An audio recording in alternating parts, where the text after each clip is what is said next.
in the heart of the 18th century, amidst the vast, sun-drenched expanse of the Spanish Empire, a war was quietly brewing, one that would define the fate of nations, change the course of history, and leave behind tales of heroism, sacrifice, and forgotten legacies.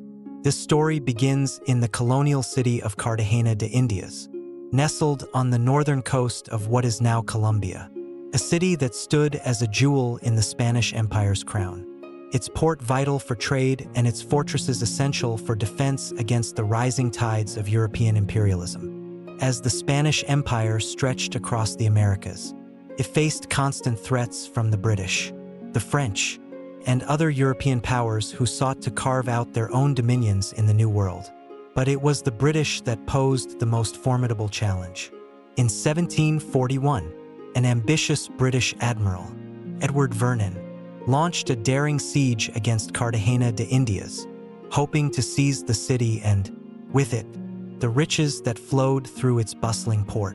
What he didn't count on was the fierce resistance of the Spanish defenders, led by Admiral Blas de Lezo, a man whose name would become synonymous with resilience, strategic brilliance, and sheer determination.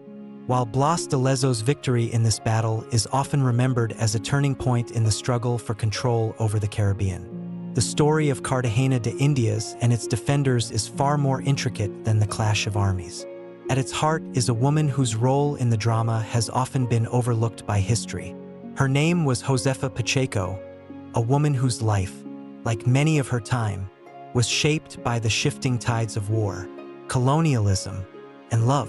Though much of her personal story has been lost to the annals of time, what is certain is that she played an essential part in the life of Blas de Lezo, a figure whose legacy looms large over the history of Spanish America. This is not just the tale of a great military commander, but also of the people who stood beside him, who whispered the quiet prayers, who tended to the wounded, and who bore witness to the tides of history as they swept over their lives. Josefa Pacheco's story, though largely forgotten, deserves to be told not merely as the lover or partner of a famous admiral, but as a woman whose courage, decisions, and sacrifices were interwoven with the fate of a city, an empire, and a world on the brink of change. As we delve into the life of Josefa Pacheco, we are not only uncovering a piece of forgotten history, but also examining the role of women in a time when their voices were often silenced, their contributions overlooked, and their legacies erased. Yet, within the pages of this story, we will find the quiet strength of a woman who navigated the complex, turbulent waters of colonial life, one whose love, loss, and resilience offer a window into the broader human experience in a world dominated by empires and war. This is the story of Josefa Pacheco, the woman behind the legend of Blas de Lezo, and the untold history of a battle that would change the fate of the Americas forever. The sun rose over the Caribbean, casting long shadows on the bustling port city of Cartagena de Indias. It was 1700, and the Spanish Empire had stretched across vast swaths of land from the rocky shores of North America to the fertile valleys of South America. Cartagena, nestled on the northern coast of what is now Colombia, was one of the crown jewels of Spain's New World possessions. This harbor, surrounded by thick stone walls and fortifications, was a gateway for the empire's riches: gold, silver, tobacco, and other treasures harvested from the Americas. In a city like Cartagena, where merchant ships from all corners of the world docked, carrying goods from the Spanish colonies, there was an atmosphere of wealth and opportunity. Yet, beneath this veneer of prosperity lay the tension of empire, the constant undercurrent of conflict that simmered just below the surface. The 18th century was a time of great change. The Spanish Empire, long dominant in the Americas, faced increasing pressure from rival European powers. The British, in particular, had become a formidable force, seeking to expand their own empire in the Caribbean and beyond. It was a time of territorial struggles, shifting alliances, and naval warfare, a time when fortunes could rise and fall with the changing tides of conflict. In the heart of this tumultuous world was a woman whose name would be lost to history for centuries, but whose life was intricately tied to the fate of Cartagena and its people. Her name was Josefa Pacheco. Josefa was not a woman of great social standing. She was neither a noblewoman nor a member of the royal family. She was a product of the colonial system, born in a time when women in the Spanish colonies were often relegated to the domestic sphere. Their lives defined by their relationships to men, fathers, brothers, and husbands. Yet, in a city like Cartagena, where the undercurrents of power and intrigue ran deep, Josefa's life would become far more complicated than the role society had written for her. The Pacheco family, like many in the colony, was involved in trade. They were merchants, providing goods to the local population and importing products from Spain and other parts of the world. Josefa grew up in the vibrant, chaotic environment of the port, where the scent of salt water mixed with the sounds of foreign languages and the constant flow of goods. It was a world where opportunities abounded for those with ambition, but where danger lurked at every corner for those who were not careful. Josefa's early years were marked by the instability of colonial life. As a young girl, she would have been acutely aware of the forces that shaped her world: the Spanish crown, the colonial governors, the local merchants, and the native populations who both cooperated with and resisted Spanish rule. Her family, while not wealthy, was comfortable, and Josefa was educated in the traditions of Spanish society. She learned to read and write, skills that were not always afforded to women of lower social standing in the colonies. She was trained in the domestic arts, as was typical for women of her class. But there was something in her, something restless, that set her apart from the other women in Cartagena. As the years passed, Josefa's life would become increasingly intertwined with the history of the Spanish Empire, a history that was far more complicated than the narrative of glory and conquest often taught in Spanish classrooms. The reality of life in the colonies was one of violence, struggle, and moral ambiguity. The empire's vast wealth was built on the backs of enslaved peoples, the forced labor of indigenous populations, and the exploitation of natural resources. The Spanish crown, while preaching piety and virtue, was also engaged in a struggle for survival against external enemies and internal dissent. It was against this backdrop of colonial life, where love, loss, ambition, and betrayal were common threads, that Josefa's path would cross with that of Blas de Lezo, one of the most remarkable figures in the Spanish Navy. His name, too, would be immortalized in history, though for reasons far different from her own. While Blas de Lezo would become known as the legendary admiral who defied the British during the 1741 Siege of Cartagena de Indias, Josefa's name would remain in the shadows, known only to a select few. But at this point in history, in the early 1700s, their fates were still separate. They had not yet crossed paths, and Josefa's life, though marked by the quiet rhythms of colonial existence, would soon be thrust into a dramatic and tumultuous chapter of history. Cartagena de Indias stood as the most important fortress city in the Spanish Empire's New World territories. By the early 18th century, it had become a bustling port city, its thick walls and fortifications designed not just to protect the precious gold and silver that flowed through its port, but also to defend against the ever-present threat of foreign invaders. The Spanish crown had invested heavily in the defense of the city, recognizing its strategic importance. Its vast wealth was directly tied to its ability to maintain control over the Caribbean and the gateway it provided to the rest of South America. It was a world where military might and colonial trade were inseparable, and the fate of entire regions was determined by the outcomes of naval battles fought far from the eyes of the common people. For Josefa Pacheco, Cartagena was a city full of contradictions. It was a place of opulence, where merchants grew rich from the spoils of empire and naval officers held powerful positions. But it was also a city of tension, where the great colonial powers fought for dominance, and where a single battle could change the balance of power in the New World. Josefa had grown up amid this duality. From her earliest years, she had been aware of the pulse of Cartagena, a city both fortified by its military and brimming with the trade and commerce of empire. Her family's merchant business, which dealt primarily in textiles, sugar, and spices, brought them into contact with the city's elite, many of whom were connected to the military, the colonial administration, or the vast network of global trade. It was through these connections that Josefa would come to meet the man who would become central to her life, Blas de Lezo, a man whose own story was as complex as the city he sought to defend. The rise of Blas de Lezo began long before the historic siege of 1741. Born in 1689 in the Basque region of Spain, Blas de Lezo had served in numerous naval battles by the time he was stationed in Cartagena.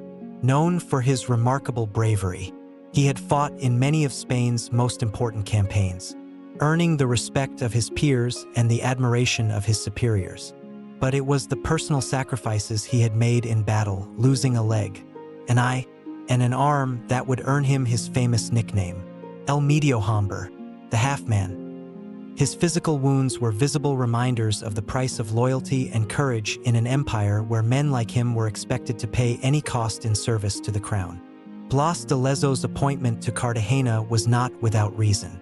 In 1741, the city faced an imminent threat, a massive British fleet under the command of Admiral Edward Vernon. The British had long coveted the rich Spanish territories in the Americas, and Cartagena, with its strategic location and wealth, had become a target.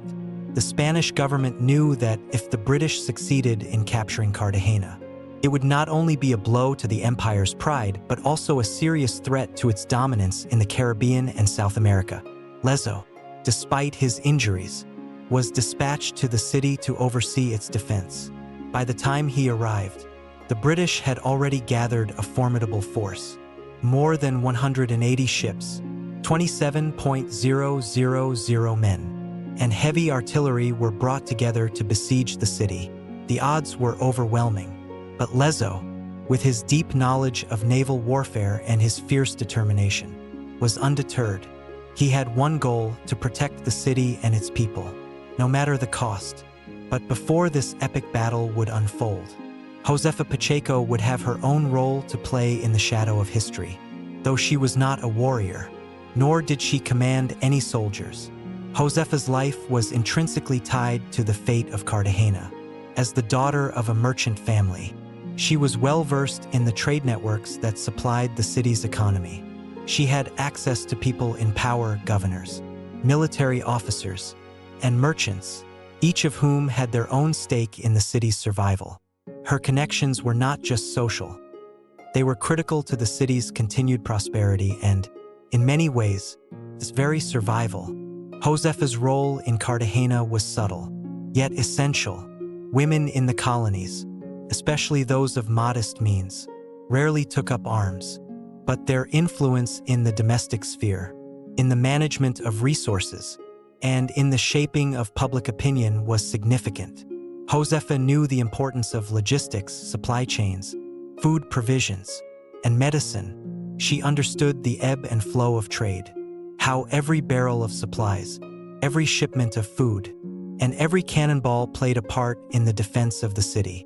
In the months leading up to the siege, as rumors of British intentions spread through Cartagena, Josefa found herself more deeply involved in the defense of the city.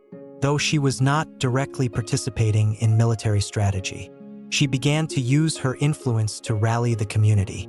She organized support for the troops, ensuring that the soldiers had what they needed to keep the defenses strong. She worked with local women to gather supplies, comfort the wounded, and keep the morale of the citizens high. The tension in Cartagena reached a fever pitch. As the British fleet approached, the city's residents were gripped by fear and uncertainty. The Spanish military, under Blas de Lezo, worked tirelessly to shore up the defenses, but the resources were scarce, and the odds seemed insurmountable. It was in this climate that Josefa's role as a key supporter of the defense became clear. She became a conduit for information, a rallying figure who used her connections to move supplies, deliver messages, and encourage others to do their part. Her actions may have been largely invisible to the outside world, but they were no less vital than the cannons fired from the ramparts of Cartagena's fortress walls. As the British fleet closed in, the city prepared for what seemed to be an inevitable assault.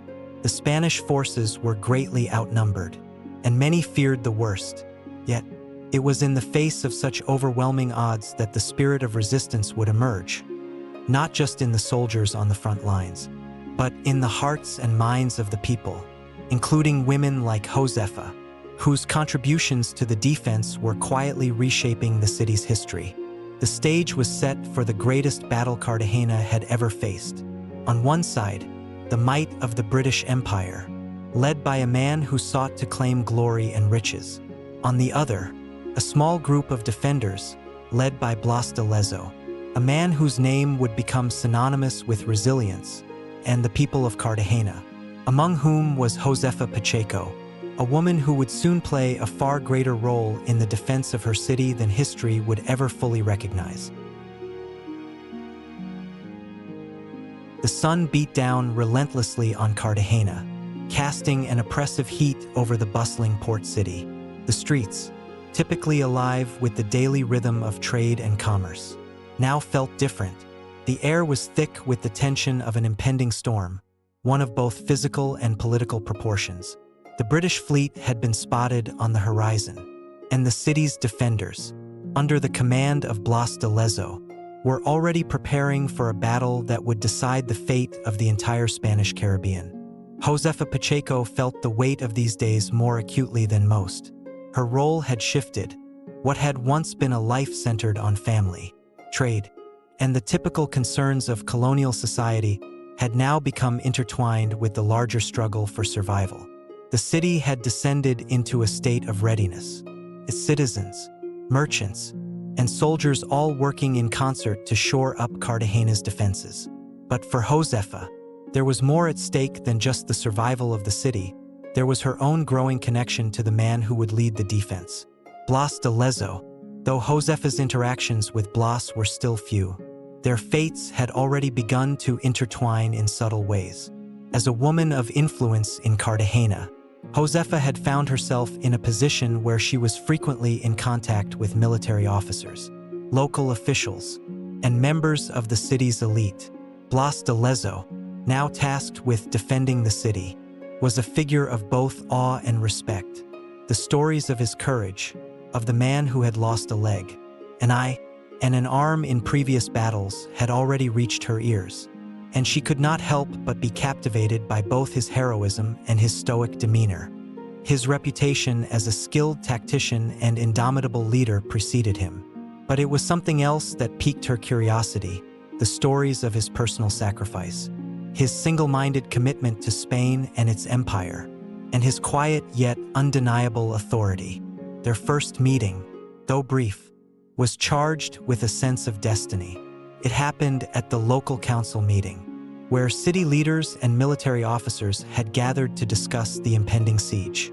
Cartagena's defenses, while strong, were still vulnerable, and much of the planning hinged on coordination between the military, the local population, and the merchant class. Josefa, as one of the key figures in Cartagena's commercial network, had been invited to attend in a consultative role, though women were rarely included in such strategic discussions. Josefa had earned her place through her influence and her vital role in maintaining the city's economy. Blas de Lezo, though absorbed in his military preparations, took note of her presence. He had already heard whispers of Josefa's involvement, of her quiet but crucial work to gather provisions and support the local defenses. To him, she represented something important, someone who understood the weight of the moment and the cost of empire. He had seen the faces of many who had pledged their loyalty to Spain, but few who carried that loyalty with such quiet determination. When their eyes first met across the crowded room, something passed between them, a fleeting recognition of shared purpose, a connection neither could quite explain. For Josefa, the meeting was charged with more than just the gravity of the military situation. She had long admired the stories of Blas de Lezo, yet seeing him in person, His presence, commanding despite his physical limitations, struck her more deeply than she had anticipated. The man who had fought and bled for the empire, who had sacrificed so much for the defense of Spain's holdings in the New World, seemed not like a figure of myth, but a man burdened with the weight of responsibility. His weathered face, hardened by years of war, spoke not just of battle, but of loss, personal and profound. Though their conversation that day was brief, focused on the allocation of resources, the status of Cartagena's fortifications, and the urgency of preparing for the British siege, there was an unspoken understanding between them. Blas de Lezo had a singular focus, the defense of Cartagena at all costs. Yet, there was something about Josefa's resolve, her calm determination, that seemed to resonate with him. He found himself drawn to her strength in a way that he hadn't expected. For Josefa, the encounter left her with a sense of awe and a deeper understanding of the stakes. Blas de Lezo was not just a man of great military skill. He was also a man of principle, someone who believed in the larger cause, someone whose unwavering loyalty to Spain had shaped his every decision, every move. She had known men like him, men whose lives were consumed by duty, but none who had paid such a steep price. His physical scars were a testament to the sacrifices he had made, and it was in those scars that she saw a kindred spirit. Josefa, too, had made sacrifices in her own life, though hers were less visible. She had, after all, lived in a world where women were seldom recognized for their contributions to the greater good. In the days that followed, their paths continued to cross as the preparations for the siege escalated. Blas de Lezo, now fully entrenched in the defense of the city, became a more frequent presence in Josefa's life, not only as a military leader but as a symbol of hope in the midst of crisis. The siege was drawing near, and with it, the sense of doom that permeated the air. Yet, in the midst of it all, there was something about Blas de Lezo's leadership that inspired those around him, Josefa included. She began to feel an even greater sense of duty, a connection to the cause that transcended mere survival. As the weeks wore on, their interactions grew more frequent. Josefa, though still primarily focused on the logistical needs of the city, began to take on a more visible role in supporting the military efforts. She worked closely with the officers to ensure that the soldiers were properly supplied, that the city's defenses were reinforced, and that the morale of the citizens was maintained. It was through these efforts that she and Blas de Lezo came to know one another more deeply. Their conversations, though still brief, began to take on a more personal tone. Blas would often speak of his past, the battles he had fought, the comrades he had lost, and Josefa, in turn, would share her own experiences, the sacrifices she had made, and the dreams she had once held for her future. Over time, their bond deepened, though neither of them fully understood the nature of their connection. There was a mutual respect, a recognition of the burdens they each carried, and an unspoken understanding that the future of Cartagena, and perhaps even their own lives, was at stake. In those moments, when the weight of the world seemed to press down on them both, they found solace in each other's company. Their relationship, though still in its early stages, had the potential to evolve into something more profound. The Siege of Cartagena loomed large on the horizon, and with it, the realization that the course of history would soon change. But for now, Josefa and Blas de Lezo were bound together by a shared purpose, a shared commitment to defend their city, their empire, and their way of life. The tension in Cartagena de Indias reached a boiling point as the British fleet, under Admiral Edward Vernon, loomed ever closer. The sound of drums and the sharpening of swords echoed through the city's narrow streets. As preparations for the siege escalated to a fever pitch, the residents of Cartagena were no strangers to military threats. But nothing had ever compared to what was about to unfold. With an armada of 186 ships, 27,000 men, and an array of heavy artillery, the British came with a singular purpose: to capture the city and deal a crippling blow to Spain's presence in the New World. For Blas de Lezo, the task ahead seemed almost insurmountable. The British forces greatly outnumbered the Spanish defenders, who numbered just over 3,000 soldiers, with fewer than 500 of them being seasoned veterans. The odds were grim. Cartagena was surrounded on three sides by the sea, and though the city's fortifications were formidable, they were not impervious to the relentless barrage of artillery that was soon to be unleashed. Yet, despite these overwhelming odds, Lezo's resolve was unshakable. He had faced death countless times in the past, and each time, he had emerged victorious. His wounds, the legacy of a dozen battles, had only hardened his spirit, and now, they made him an even more symbolic figure of resistance. For Josefa Pacheco, the siege was both a call to arms and a test of her own mettle. No longer just a bystander, she had become deeply involved in the city's defense, helping to coordinate the logistics of food, medicine, and weapons for the soldiers. But as the British fleet arrived in full force, her role shifted. The city was about to enter the crucible of battle, and there was no longer any safe corner.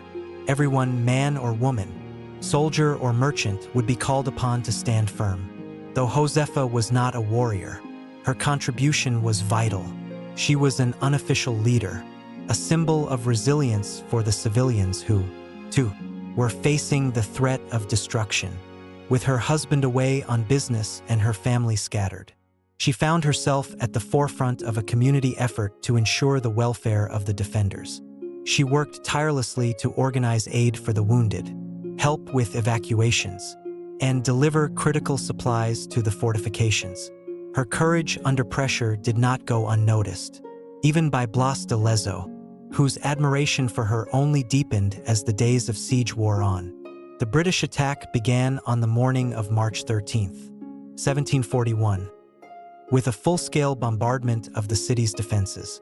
The air was thick with smoke as cannons roared, sending shockwaves through the fortresses that protected Cartagena. The British, despite their numerical superiority, quickly learned that the walls of Cartagena were not easily breached. Lezo had spent years perfecting the fortifications, making sure the cannons were strategically placed and the walls reinforced. He knew that the city's survival depended on its ability to withstand the initial assault. But the British were relentless, and they pushed forward with their attack, determined to break the city's will. Josefa, though not on the front lines, could hear the sounds of battle as they echoed through the streets. She moved from one makeshift hospital to another, checking on the wounded, helping the healers administer care, and offering what comfort she could. The sight of men, young and old, wounded in battle was heart-wrenching, but it also steeled her resolve. The city had not yet fallen, and as long as it stood, she would stand with it. Blas de Lezo, meanwhile, was in the thick of the action. His leadership was paramount, and his ability to remain calm amidst the chaos of war made him an invaluable figure. Despite the fact that he had lost a leg, an arm, and an eye in previous battles, his spirit was as unbroken as ever. His famous nickname, El Medio Hombre, the half-man, was no mere title. It was a testament to his ability to fight with one hand tied behind his back. Figuratively speaking, his tactical genius, honed through years of warfare, was on full display during the siege. Lezo's strategy involved exploiting the British underestimation of his forces and creating traps that would inflict maximum damage on the invaders. He had, after all, fought in many of the same waters and understood the sea's capricious nature better than anyone. The first few days of the siege were brutal. British cannon fire rocked the city's defenses, and the streets became flooded with the wounded. The Spanish forces had to defend both the land and the sea, and Lezo knew that each day they held the city was a victory in itself. He was forced to make difficult decisions, sometimes retreating, sometimes pushing forward with limited resources. But his leadership inspired the defenders.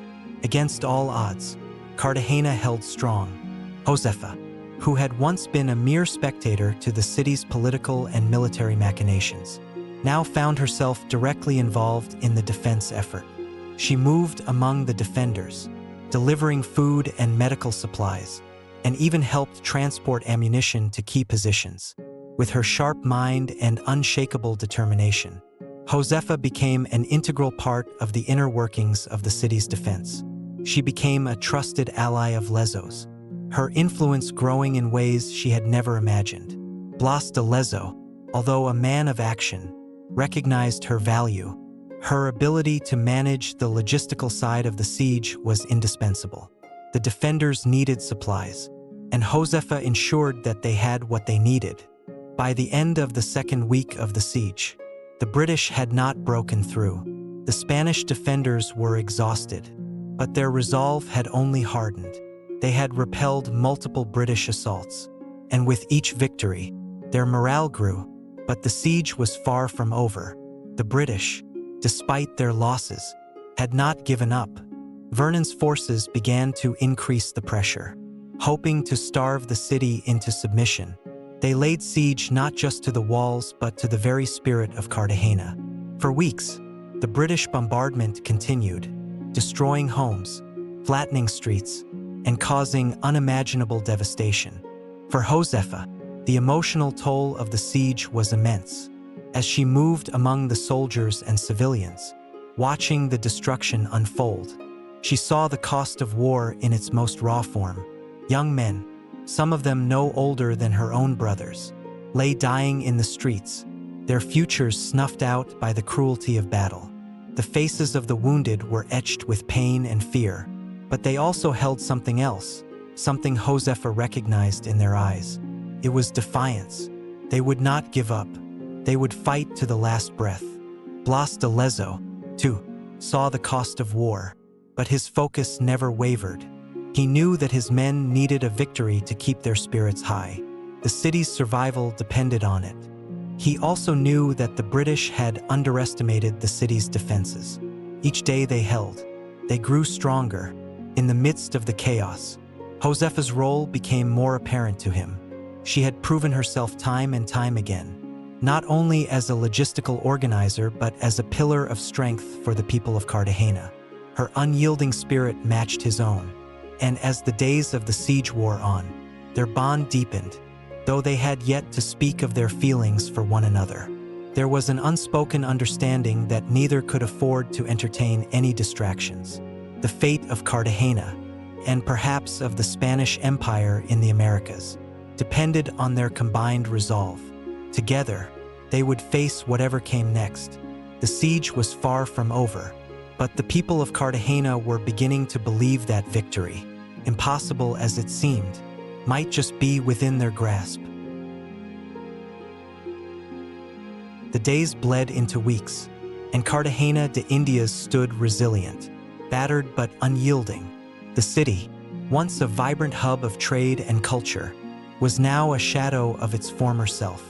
The streets, once lined with bustling markets and the hum of daily life, had fallen silent, save for the mournful sounds of cannon fire and the cries of the wounded. Yet amidst the destruction, one thing remained: the indomitable will of the defenders. Against all odds, the city had not fallen. The British, despite their superior numbers and overwhelming firepower, had failed to break through. Admiral Edward Vernon, once confident in his victory, now found himself in a position of desperation. The siege had dragged on for more than 2 months, and the British forces had suffered heavy losses, both in men and in morale.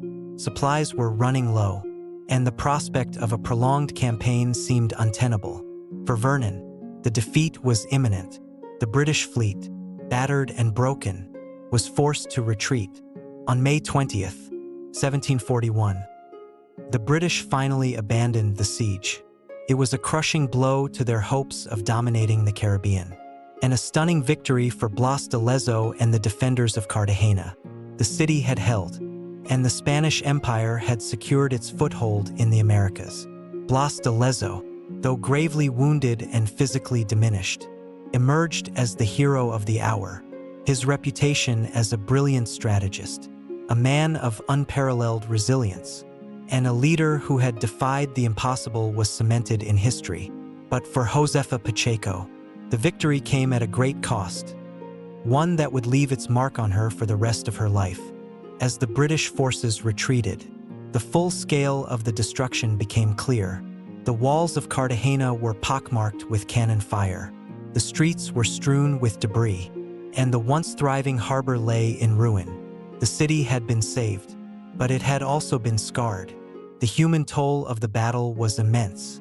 Thousands of lives had been lost, soldiers, civilians, and sailors alike, and many more had been left wounded, their bodies broken and their spirits shattered. The hospitals, makeshift as they were, overflowed with the injured.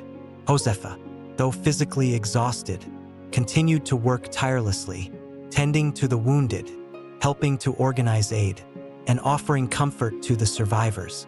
She had witnessed the horrors of battle, but the real aftermath was the slow, painful process of rebuilding not just the city, but the lives of those who had endured the siege. Blas de Lezo, too, was deeply affected by the cost of the victory, though his leadership had been the key to Cartagena's survival. The toll on him was visible. The wounds he had sustained in previous battles had never fully healed, and the physical strain of the siege had left him weaker than ever. His once vibrant spirit was clouded by the losses he had witnessed, and his health began to deteriorate rapidly in the aftermath of the victory. Though the city had been saved, the price of victory had been steep for him. He had given everything, his health, his strength, and his very body for the defense of Cartagena. And now, in the quiet aftermath of the battle, he found himself alone with the weight of his sacrifices. For Josefa, the end of the siege marked a moment of bittersweet reflection. The victory was a triumph, yes, but it was also a profound loss. Her city had been spared, but the cost had been high. She had seen friends and family members fall in the battle, and she had been forced to confront the brutal reality of war. Yet, amidst the devastation, she had also found a deeper sense of purpose.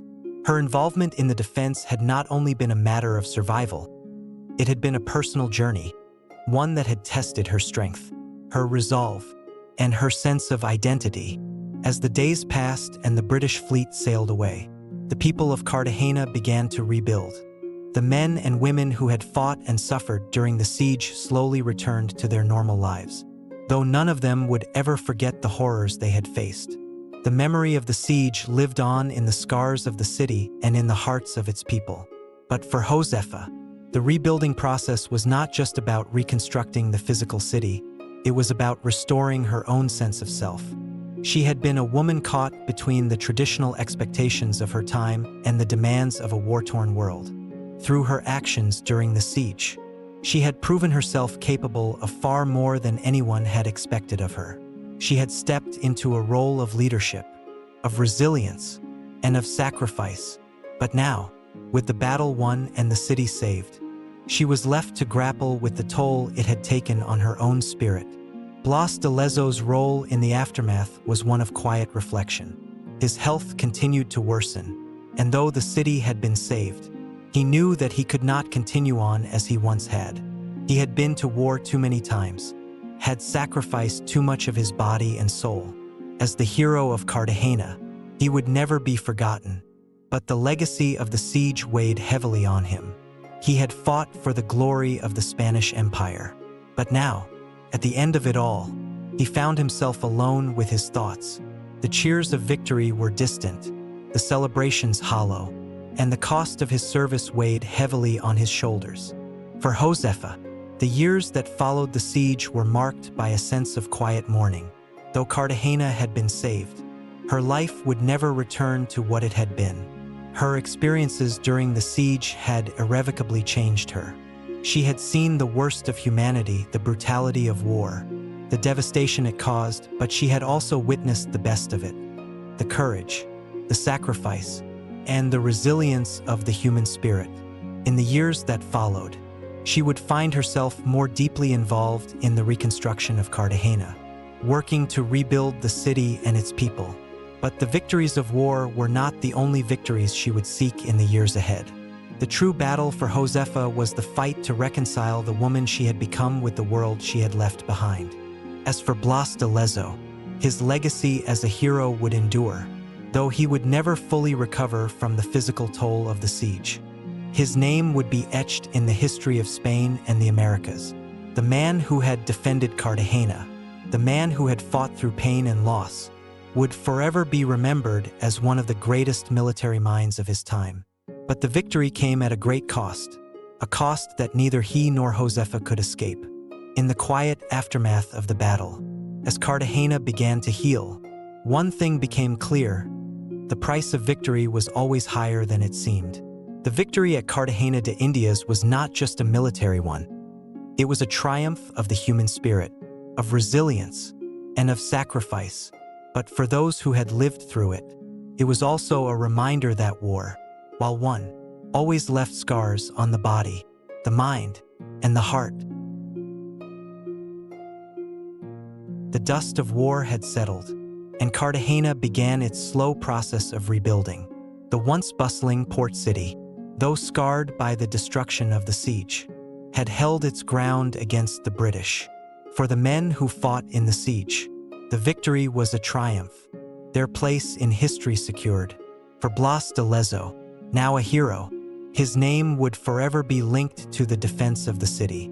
But for Josefa Pacheco, the battle was not yet over. In the wake of the siege's end, Josefa was faced with a world that was still very much shaped by the rigid gender roles and expectations of colonial society. Cartagena, like most of the Spanish Empire, was a place where women were expected to stay within the domestic sphere. Their roles were to bear children, manage households, and, for the few lucky enough to have access to education, to be wives and mothers to the men who held power. The upheaval of war, the death and destruction, had not altered these expectations. Yet, Josefa had seen firsthand what a woman was capable of when necessity demanded it. She had worked tirelessly throughout the siege, coordinating supplies, comforting the wounded, and even helping to carry out military orders when needed. In doing so, she had broken the boundaries of the world she had known. But when the dust of battle had settled, Josefa was confronted with the reality of her position. While Blas de Lezo had secured a place in history, his legacy as a military commander was celebrated and solidified. He had proven his worth on the battlefield, and in the eyes of the world, his sacrifice and leadership were unparalleled. But for Josefa, the recognition she had earned was more fleeting. Despite her integral role in the defense of Cartagena, her contribution was not as easily acknowledged. History, it seemed, was not inclined to remember women in the same way it remembered men. Josefa's position in the aftermath of the siege was complex. She was a woman who had proven herself capable of leadership, of courage, and of strength. Yet, society at large did not fully recognize the value of her contributions. Her work during the siege was important, yes, but it was seen as auxiliary, helpful, but secondary. The heroism of Blas de Lezo overshadowed the quiet heroism of those like Josefa, who had supported the war effort in less visible ways. In the eyes of the world, Josefa's true worth was still tied to her role as a wife, mother, and daughter. It was a role she had never fully embraced. While many of the women in Cartagena returned to their homes, tending to their families and rebuilding their lives, Josefa felt a sense of unease. The war had changed her. It had opened her eyes to the capabilities she possessed and the responsibilities she had taken on. But now, with the war over, she struggled to find her place in a society that had not changed as dramatically as she had. Her relationship with Blas de Lezo, too, had taken on new dimensions. During the siege, their bond had been one of shared purpose. They had both given everything for the defense of Cartagena, and in the midst of the chaos, they had relied on each other in ways that went beyond mere strategy. There was an unspoken connection between them, one forged in the crucible of war. Yet, as the dust settled, their connection was not as simple as the shared memory of victory. Blas was a hero, a man whose legacy was forever secured by the victory at Cartagena. And Josefa, though instrumental in that victory, was left to navigate a world where her heroism was largely invisible. For Blas, the aftermath of the battle was one of deep reflection. His body, ravaged by years of war, had begun to betray him. His health, which had always been fragile since the many injuries he had sustained in previous battles, began to deteriorate rapidly. His once vibrant spirit, which had driven him to accomplish the impossible, now seemed to wane. Though the city he had fought so hard to protect was safe, Blas found himself isolated in a way that mirrored the solitude of his earlier years. His relationship with Josefa, though growing in closeness and mutual respect, remained complicated. Josefa had become more than just an ally. She had become someone he admired deeply, but there were lines, unspoken and undefined. Between them, the war had left its scars on both of them, and the journey back to normalcy was not an easy one. For Josefa, the weight of history was suffocating. She had sacrificed so much during the siege, her time, her energy, and her spirit, and yet, it felt as though the world would forget her contribution once the dust had settled. Women like her, women who had worked in the shadows, were often overlooked when the great tales of war were told. The men received the accolades, the glory, and the recognition, and Josefa, despite her leadership and her tireless work, was left to pick up the pieces of a world that had moved on without her. But Josefa was not one to easily accept the limitations imposed by society. She knew that the world was changing, slowly but inevitably. The victory at Cartagena had shown her that there were things women could do, things that had once been considered outside the realm of possibility. She had seen herself and the other women of Cartagena rise to the occasion during the siege. They had proven that they were capable of more than society had given them credit for. And Josefa knew that, though the world may have overlooked her contribution, her own sense of purpose and strength could not be ignored. As the city of Cartagena began to rebuild, so too did Josefa. She continued her work in the community, focusing not just on the physical reconstruction of the city, but on the restoration of its spirit. She became involved in local governance, helping to rebuild the economy and create opportunities for those who had been left behind in the wake of the war. She worked with other women in the community to establish organizations that provided support to the families of soldiers and to those who had lost everything during the siege. In many ways, Josefa's post-siege life became a testament to the quiet strength of women who had supported the war effort, and who now, in the wake of victory, sought to rebuild what had been broken. The role of women in Cartagena, though still confined by many of the same societal expectations, began to shift, and as Josefa took on more visible leadership roles, she became a symbol of that change. Though she would never receive the same level of recognition as Blas de Lezo, Josefa's legacy was no less significant. She had proven herself to be not only a fierce defender of Cartagena, but also a woman capable of leading, organizing, and inspiring others. In a world that often silenced the voices of women, Josefa had found a way to make hers heard.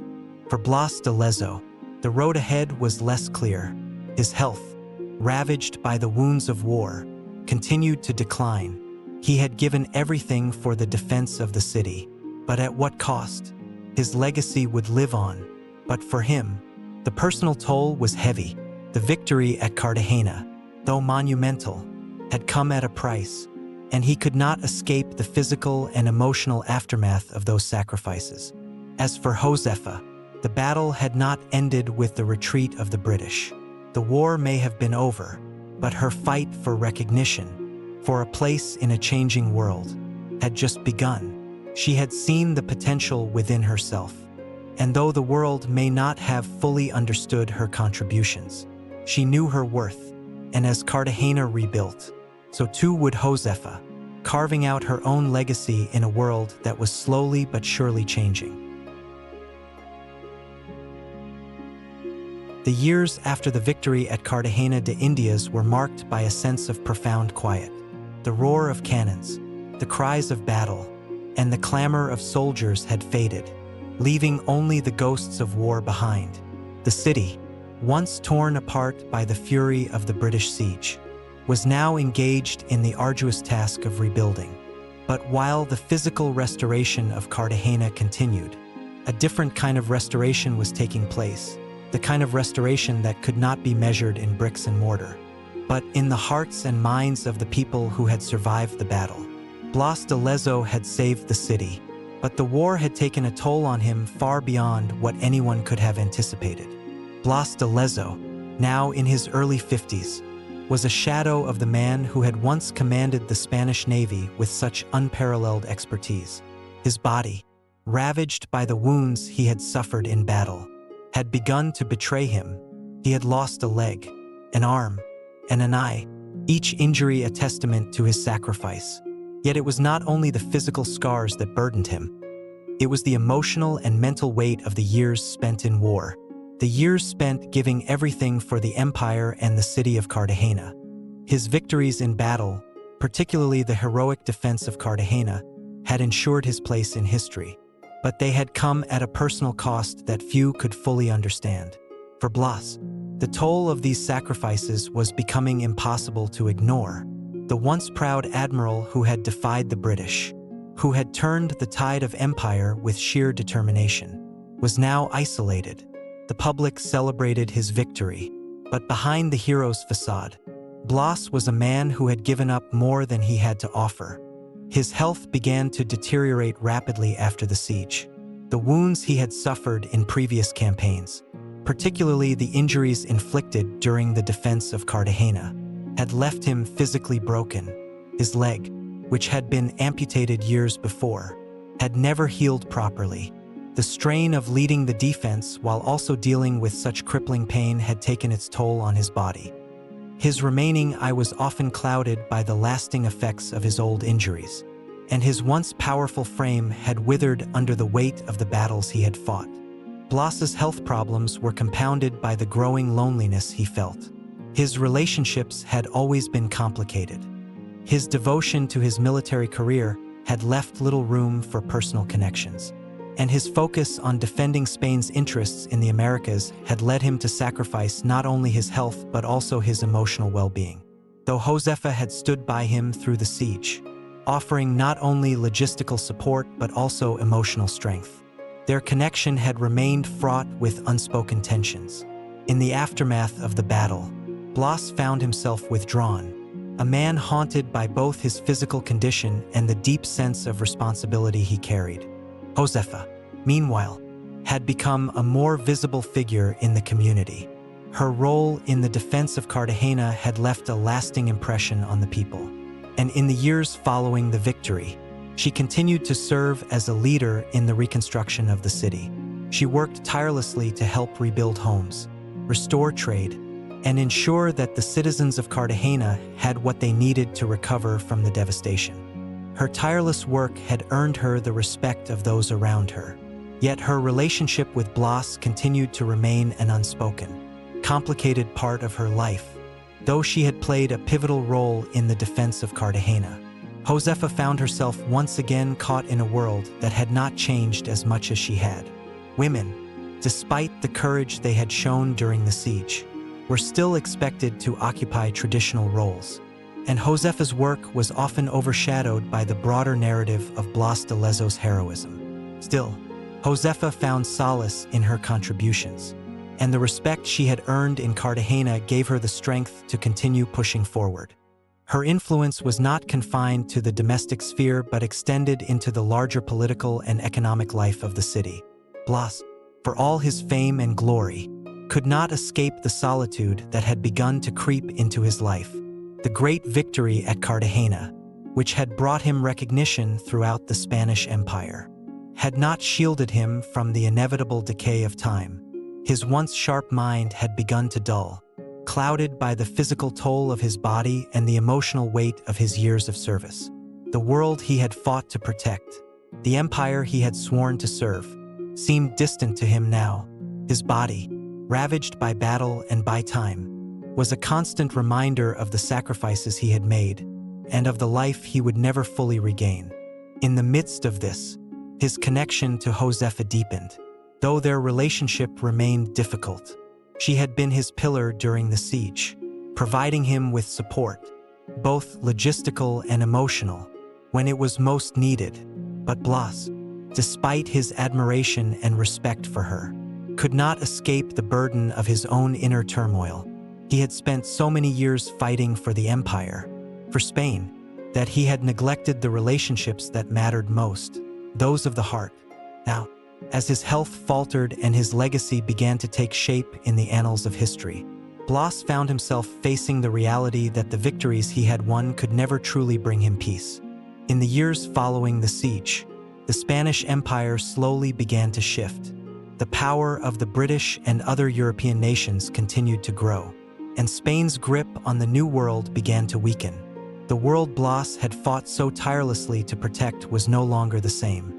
The very empire he had devoted his life to was changing, and the importance of Cartagena in Spain's global strategy slowly diminished. The victory at Cartagena remained a symbol of Spain's resilience, but the empire's decline was inevitable. For Blas, this was a bitter realization. The victories he had won on the battlefield were now little more than fleeting moments in the larger, ever-changing story of empire. By 1743, just 2 years after the victorious defense of Cartagena, Blas de Lezo's health had deteriorated beyond repair. His body, worn by years of war, could no longer sustain him. The man who had once stood as the unwavering bulwark against British imperialism, who had commanded his forces with tactical brilliance, was now confined to his bed, a prisoner of his own body. Josefa, despite the distance that had grown between them, remained by his side in his final days. She had seen the man he was: resilient, focused, and dedicated, and she mourned the toll that war had taken on him, though their relationship had never fully bloomed into what either of them had imagined. Josefa found herself at the end of his life reflecting on the complex nature of their bond. He had been her inspiration, her ally, and in many ways, her equal. Yet, in his final moments, she saw him not as a hero, but as a man who had sacrificed too much for a cause that had left him broken. Blas de Lezo died in September 1743, a shadow of the man who had once stood as the epitome of military strength and resilience. His legacy as a hero of Spain, a defender of Cartagena, and a symbol of indomitable courage would live on in history. But for those who knew him, especially Josefa, his death marked the end of an era. The man who had defied the odds, who had fought through pain and loss, was gone. As the city of Cartagena continued to rebuild and its people slowly returned to their lives, Josefa remained a quiet, steadfast presence. Though she was no longer the woman who had stood beside Blas during the siege, her influence remained. She had played a critical role in the defense of the city, and she would continue to shape its future in her own way. Blas de Lezo's legacy would live on in the history books, but the quiet, enduring strength of women like Josefa would remain as well, less celebrated, but no less essential. The death of Blas de Lezo marked the end of an era, but for Josefa Pacheco, it was merely the beginning of a new chapter in her life. The city of Cartagena had been saved, the British had retreated, and the legacy of Blas de Lezo's heroism would be etched in the annals of history. But for Josefa, the personal loss of the man who had stood by her side, and whose actions had forever altered the course of the city, left an indelible mark on her heart. She had shared a bond with him, born in the fires of war, a connection that was never fully realized but was nonetheless profound. Now, she faced a future without him, and the question of what to do with her life after the dust of battle had settled loomed large. While the world around her celebrated the victory at Cartagena and honored Blas de Lezo as one of Spain's greatest military heroes, Josefa found herself grappling with the complexities of post-war life. She had no desire for public recognition, nor did she seek accolades for the role she had played during the siege. Her contribution, though essential to the defense of the city, was often relegated to the shadows. The narrative of war, after all, favored the men who fought on the front lines, and Blas's name would always be synonymous with the city's salvation. But that did not diminish her quiet resolve to ensure the city's recovery and to secure a future for its people. In the wake of Blas's death, Josefa took it upon herself to continue the work they had begun together. She found herself at the forefront of Cartagena's reconstruction. The city had suffered much during the siege, not just physically, but emotionally as well. Many families had lost loved ones, businesses had been destroyed, and the once thriving port city had fallen into a temporary decline. It was a time of rebuilding, both in terms of infrastructure and in the hearts of the people. Josefa's leadership was felt not only in the physical rebuilding of Cartagena, but also in the community's emotional recovery. As one of the few women who had played an active role in the defense, she had earned the respect of the city's citizens, both men and women alike. The people of Cartagena looked to her for guidance, for strength, and for inspiration. She became a beacon of hope for those who had lost so much and were struggling to find their way in the aftermath of war. She organized efforts to support the widows and children of fallen soldiers, providing them with food, shelter, and the resources needed to rebuild their lives. Josefa worked closely with the local government to restore trade routes, which had been disrupted by the siege, and she played a pivotal role in the reintegration of soldiers returning from the battlefront. She was instrumental in getting the city back on its feet, using both her network of contacts and the respect she had earned during the defense to her advantage. But her efforts were not just about survival, they were about resilience. She believed deeply that the city spirit could not be broken, and it was her job to ensure that it wasn't. Despite the outward success of Cartagena's recovery, Josefa faced an internal struggle. The war, the siege, and Blas de Lezo's death had left scars on her as well. Though she had shown extraordinary strength in the face of crisis, the weight of her personal sacrifices was now starting to catch up with her. She had worked tirelessly during the siege, driven by a sense of duty and purpose. But now, with Blas gone and the city in the early stages of rebuilding, she found herself questioning her own identity and purpose.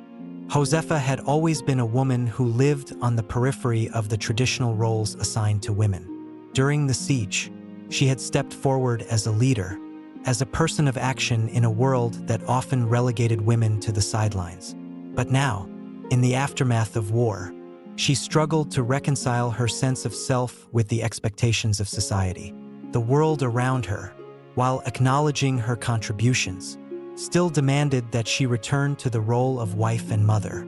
Yet Josefa was no longer content to simply occupy the space she had once known. The siege had opened her eyes to the possibilities beyond the traditional roles she had been taught to occupy. She knew that she had a voice, a powerful voice, and it would not be silenced, not by tradition, and not by the expectations of a society that had often overlooked women like her. In the years that followed Blas's death, Josefa found herself increasingly involved in local politics and the governance of Cartagena. She continued to serve the city in practical ways, but she also began to advocate for greater rights and opportunities for women. She became a voice for those who, like her, had proven their worth in times of crisis but were still expected to return to the shadows once the war was over. She worked to open schools for girls, to provide women with access to trade, and to encourage their participation in the social and political life of the city. She realized that the strength she had shown during the siege was not an anomaly. It was a part of who she was, and it was time for her to step fully into the role of leader, not just within her family, but in her community and beyond. Josefa's post-war life was not without its struggles, but she faced them with the same determination she had shown during the siege. The memory of Blas de Lezo, of their shared sacrifices, and of the city they had fought to protect, stayed with her in the quiet moments when she stood alone in the streets of Cartagena, surveying the city's recovery. She could feel his presence in the air, his resolve, his sacrifice, his vision for the future. But she also knew that her journey was not tied to the past. She had her own path to follow, one that would ensure that the lessons learned during the siege would not be forgotten. The future of Cartagena, and perhaps of the Spanish Empire, was no longer in the hands of men alone. Women like her had proven that they, too, could shape the course of history. Over the years, as Cartagena flourished once again, Josefa's legacy began to take form. She was no longer simply the woman who had stood behind the men in battle, but a figure in her own right, one who had contributed to the city's survival and its rebirth. Her name, though never as famous as Blas de Lezo's, was spoken with respect by the people of Cartagena. She had helped to rebuild the city, not just physically, but in spirit. She had proven that women, though often overlooked, were integral to the success of their communities, that their strength and resilience were as essential as the men who fought in the battlefields. As she grew older, Josefa continued to serve the people of Cartagena. Though her role shifted, she became a mentor to young women, teaching them the lessons she had learned during the war. Her wisdom, born from the hardships of war and the triumphs of survival, became a guiding light for those who came after her. The siege, Blas de Lezo's sacrifice, and her own journey had shaped her into a woman of strength and vision, and it was this vision that she passed on to future generations. In the end, Josefa Pacheco's legacy was not defined by the fame she had or hadn't earned. It was defined by the quiet, unwavering strength she had shown in a world that often did not see her. She was not just the widow of a hero or the woman behind the scenes. She was a hero in her own right, whose actions ensured that Cartagena would rise again, stronger than before. As the years passed, the memory of the great Siege of Cartagena de Indias became woven into the fabric of history. The men who had fought and bled on the battlements, led by the legendary Blas de Lezo, were immortalized in Spanish military lore. Their names were spoken with reverence, their feats remembered in triumphs and triumphal histories, their wounds lauded as marks of undying loyalty to the crown. Cartagena had held its ground against the British, a victory that would forever be remembered as a symbol of Spain's resilience. But as the world moved on and the pages of history were written, the name of Josefa Pacheco remained quietly in the background, her contributions never fully recognized, but her legacy enduring all the same. Josefa, now an older woman, had lived to see the fruits of her labor. Cartagena had been rebuilt, not just in brick and mortar, but in the spirit of its people. The city had recovered from the scars of the siege, and under her quiet leadership, it had flourished once more. Yet, as she looked back on her life, she knew that her place in the story of Cartagena was different from the men who had held the glory. She had never sought fame, nor did she desire it now. She had lived a life of purpose, of action, and of sacrifice, much of it done in the shadows of those who had fought openly for the empire. But even as the great battle had ended, her fight had never truly ceased. It was in the years following the siege, when she had become an elder of the city, that Josefa finally understood the full weight of what she had accomplished. Cartagena was not just a city saved by a military hero. It was a city restored by the resilience and vision of its people, of which she had played an indispensable part. The women of Cartagena, like her, had taken on roles that history had not planned for them. They had fought, they had led, and they had rebuilt, not in the grand sweep of battles, but in the quiet moments of daily labor and care. And in this work, Josefa had found her peace. Josefa had established schools for young girls, advocating for their education and future, believing that the true strength of a society came not just from its warriors but from the minds it nurtured. She was a champion of women's rights and their participation in civic life, determined that the voices of those who had been silenced by history would no longer remain unheard. Cartagena, she believed, could not rise again by relying solely on the strength of men. It was the strength of all its people, women included, that would guarantee its survival. In the years that followed, as Josefa quietly stepped into her role as an elder stateswoman, her influence spread further. She became a mentor to the younger generation, both men and women, instilling in them the values of resilience, community, and self-sacrifice. But most of all, she taught them the importance of remembering the quiet heroes, the ones whose names might not appear in history books, but whose actions were no less vital to the survival and prosperity of the city. Josefa knew she would never be a name known across the world in the way Blas de Lezo's was. Her legacy was not one of military glory or imperial conquest, but one of quiet endurance, of perseverance in the face of immense odds. The city she had helped to save was her monument, as was the generation of men and women who carried her values forward. And so, as time passed and the story of the Siege of Cartagena faded into the larger narrative of history, Josefa's memory was preserved in a different way. It was carried on in the hearts of the people who had known her and in the generations she had influenced. When young girls studied the city's history, they were told of the men who had defended Cartagena, but they also heard the stories of the women who had supported the effort, Josefa among them. She was remembered not for her name, but for her spirit. The city she had saved, the people she had guided, and the future she had helped shape were the lasting tributes to her life. As Josefa grew older and the years of her service became more distant, she took comfort in the knowledge that the legacy of Cartagena's survival would outlast her. She had stood alongside Blas de Lezo in the heat of battle, fought to rebuild her city, and created a place for women in the future of the empire. She had achieved all of this not for the glory, but because it was the right thing to do. She had seen what could be accomplished when people, men and women alike, worked together for the greater good. She had seen the power of community, the power of unity, and the power of individual courage. In the final years of her life, as she walked the now thriving streets of Cartagena, now lined with trees and trade once again, Josefa took solace in one simple truth. She had lived a life that mattered, not in the grand gestures, not in the fame, but in the moments of quiet strength, in the courage of her convictions, and in the change she had helped create. Her name may not have been as immortalized as Blas de Lezo's, but her legacy was one that would endure in the hearts of those who had lived through the siege, and in the very soul of Cartagena itself.